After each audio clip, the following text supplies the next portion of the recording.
아주 잘 알려진 그러한 뭐 격언도 아니고 그냥 뭐 인생은 연극이다. 연극자, 연극 글자 쓰기 조금 어려워서 한자로 쓰기 어려워서 연극다. 타이프랩은 한자로 쓰는데 네, 그러네요. 그런데 이거는 이제 비슷한 얘기가 먼저도 있습니다. 먼저 이 강의에도. 그런데 이번에 또 하는 거는 실생활에서 하듯 그런 얘기가 있기 때문에 그렇습니다. 그런데 물론 인생은 연극이다 해서 사람들은 그냥 에이, 뭐 인생이 연극이지 뭐 생각하는데 이건 이제 제가 나름대로 해석한 또 특별한 것이 있기 때문에 원래가 그런 뜻인지도 모르겠습니다만은 저는 이렇게 봅니다. 이제 인생의 연극은 뭐 어떻게 연극이냐?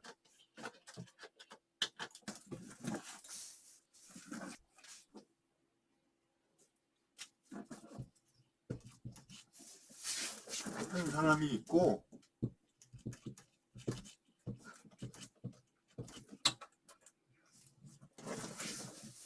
자기는 주연이고 다른 사람들은 이제 조연이다 이거죠.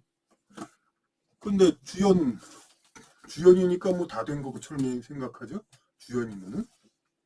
근데 연극을 하는데 주연이 지 맘대로 다 하는 게 연극입니까? 그거 아니죠. 착각하면 착각하면 안 됩니다. 주연은 주연 위에 누가 있습니까? 감독. 연극에서는 연출자라고 하죠. 감독이란 말 잘 안 하는 거. 네, 연출자, 감독이 시키는 대로 하는 겁니다. 그러니까.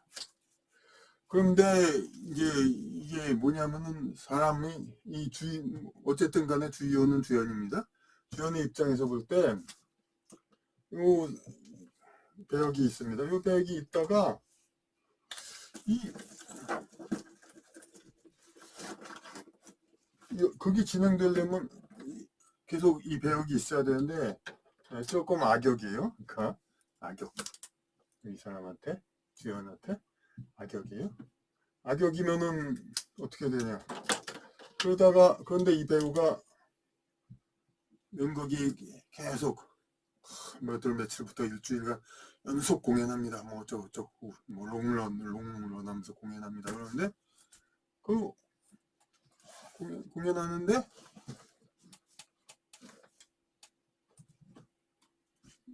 자기 사정 있는 어떤 계층에서 도중 하차해 버렸어요.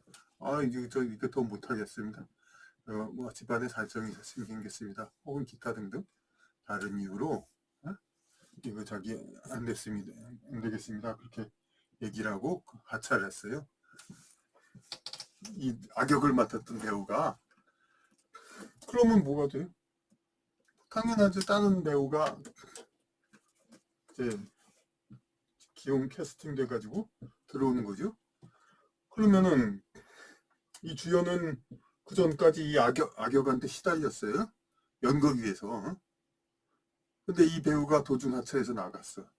그렇다고 그렇다고 해서 이 연극이 이 악역이 없이 주연 배우가 아무런 고통을 안 받으면서 연극이 진행되나요? 그렇지 않죠. 다른 악역 배우를 다시 캐스팅하죠. 그래서 다시 딱 등장하는 거예요.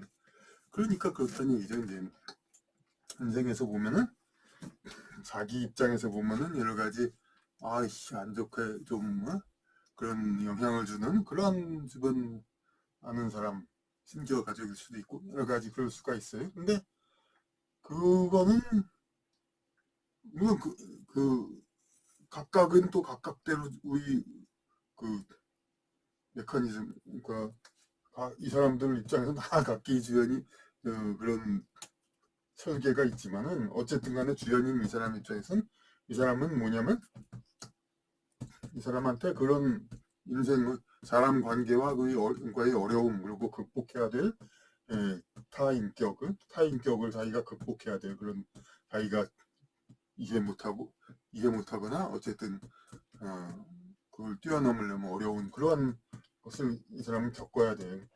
그럴 과제로서 이 사람은 존재하는 거란 말이에요. 그래서 보면은 가족이나 그런 데서 어떤 비슷한 그 이런저런 프로그램을 배운 사람이 사회에 나가서도 비슷하게 받는 사람이 있어요. 그러니까 뭐냐면 그 가족 속에서 많이 도와줌을 받고 잘한 사람은 사회에서도 도와주고 있는 사람들이 많고, 가족에서 방해한 사람이 많으면 사회에서도 방해한 사람이 많고, 뭐 그렇게 꼭 일률적으로 얘기하기는 어렵습니다만, 그렇게 이제 그 자기의 어떤 이런저런 역할 그런 거가 이 바깥에서도 달라지죠. 근데 그거는 아무래도 비유가 좀 어려우니까 가족에서 비슷한 게 밖에서도 그러냐. 바깥 사연은 한 가지가 아니죠. 여러 가지니까 그것을 다시 설명하면은 또 이해가 쉽게 됩니다. 이해가 쉽게 되는 게 뭐냐면은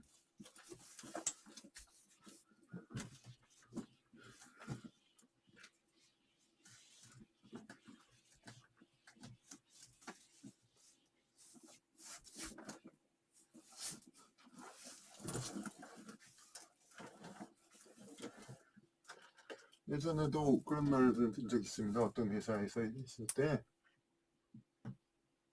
회식을 하면서 제가 들었습니다. 이제 어느 좀 윗사람이 저한테 다른 사람들을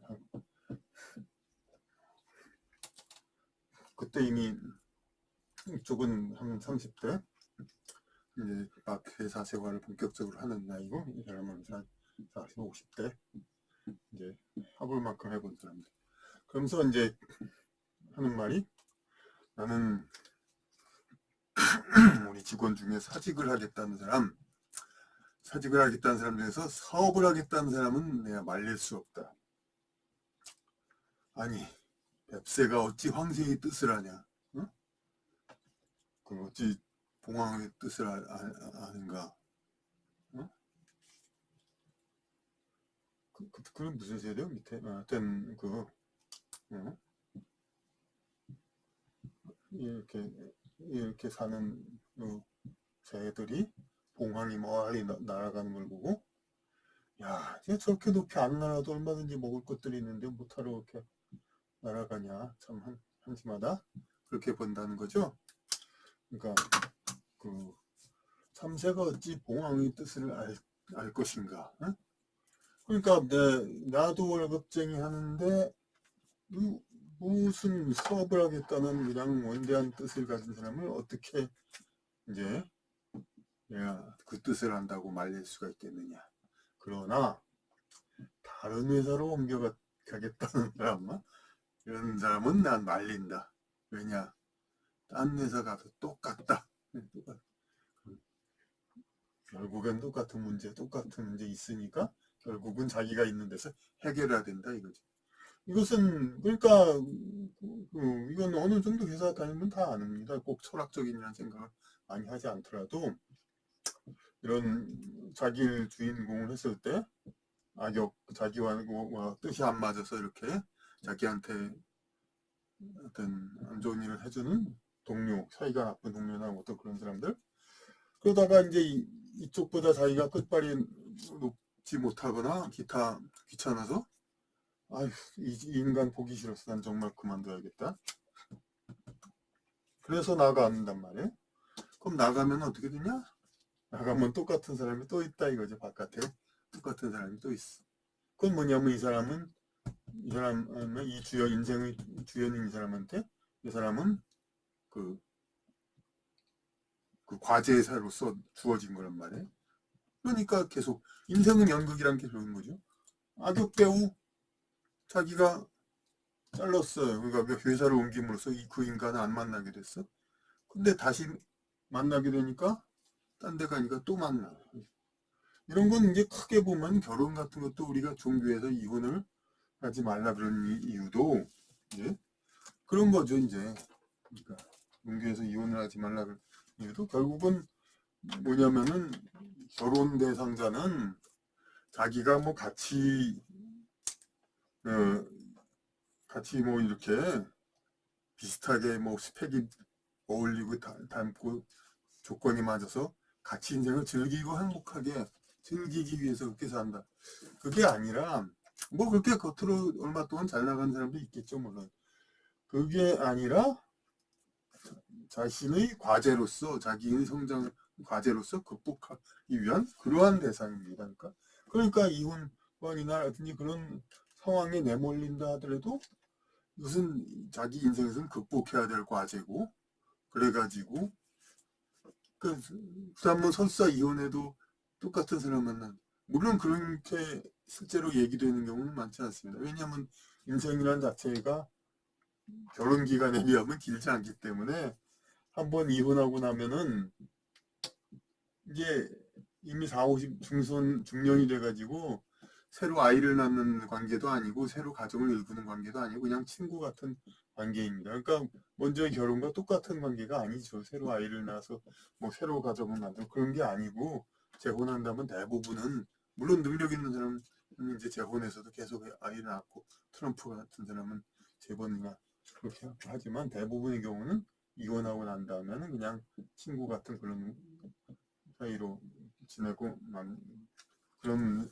사이죠. 그러니까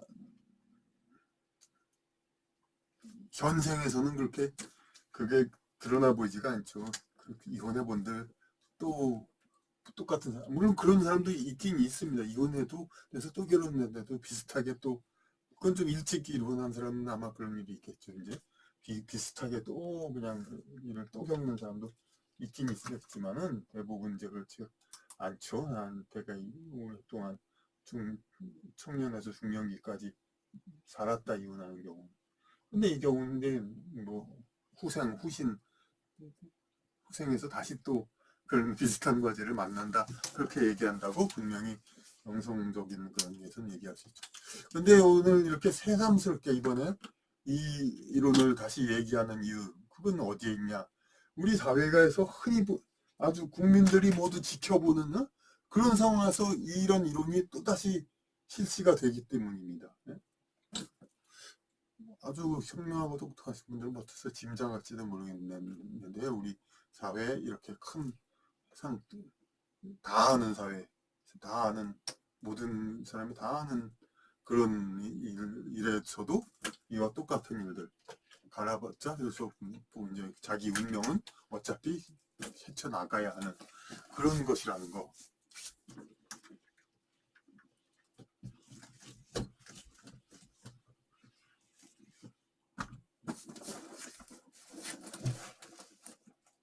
그러니까 뭐냐면은 지금 그러니까 야당 가뜩이나 이제 여소야대인데 또 그냥 정부와 여당 서로 그냥 막 완전 삐걱대고 그러고 있죠.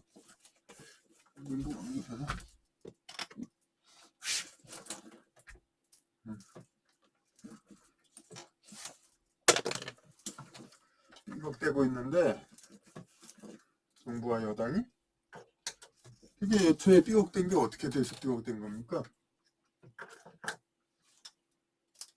처음에 윤 대통령이 삐걱대지 않는 당정관계를 위해서 어떻게 했습니까?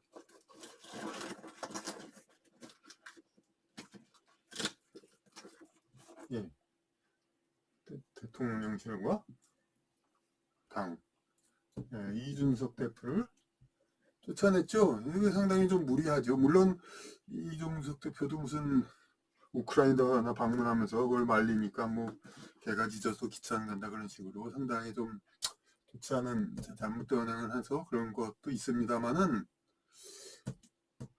어쨌든 그건 그 문제고, 좀 무리 있는 그렇게 무리하게 내쫓은 거죠. 어떻게 당대표를 당원이 징계를 합니까? 그 자체도 말이 안 되는 거죠.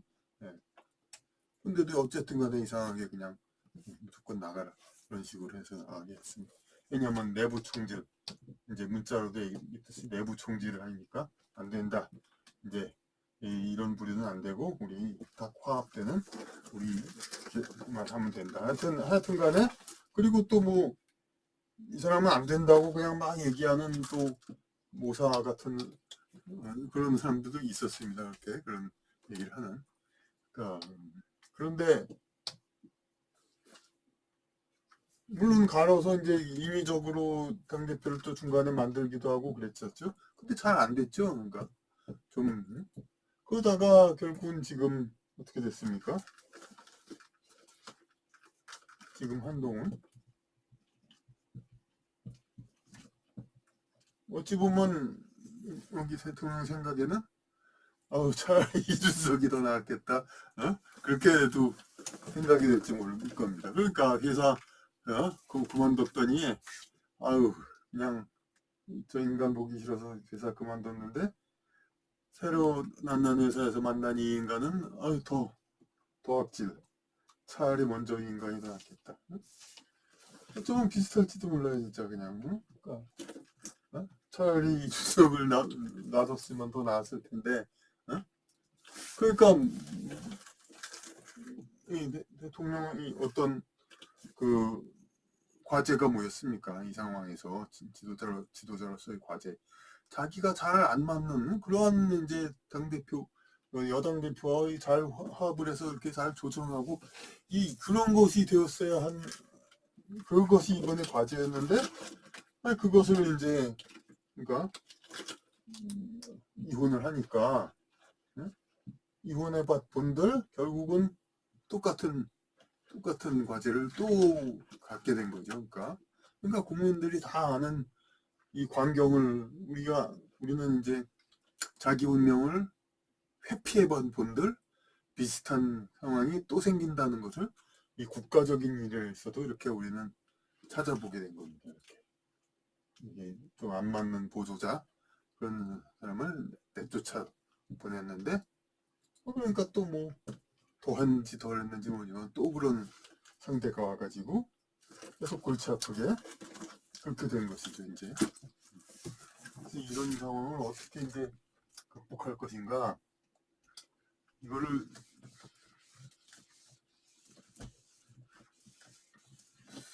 어떻게 극복할 것인가 결국은 그러니까 모든 거 이제 그런 이제 어떤 길을 걷기 전에의 선택 그런 것 같은 거는 선택도 운명이라고 하지만 어쨌든 간에 그 선택할 수 있지만 이미 길을 지난 다음부터는 그런 도중하차의 선택 이런 것들이라는 것이 이 어떤 그런 걸 뭐 절대 하지 말라는 게 아니라 어떤 자기 진로도 어떤 걸 하다가 이제 하차할 수도 있고 그러죠. 근데 확실히 그렇죠. 이제 도중 하차 이런 것들 같은 것들은 그러한 명분을 가지고 충분한 이유 그런 것을 쌓은 다음에 해야 되는 것이지 이런 것이 정말 이제 자기하고 안 맞다 자기하고 안 된다 그래가지고 어떤 사람 관계를 없앤다든가 기타 모든 자기 진로 그런 것도 다 자기가 그냥 어느 정도 명분을 쌓고 이건 지낼 만큼 지냈고 해볼 만큼 했다는 그 의미를 얻었다 그럴 때까지는 하고 나서 끝나야 된다는 거 이걸 우리는 이렇게 생각을 해야 될 것 같습니다.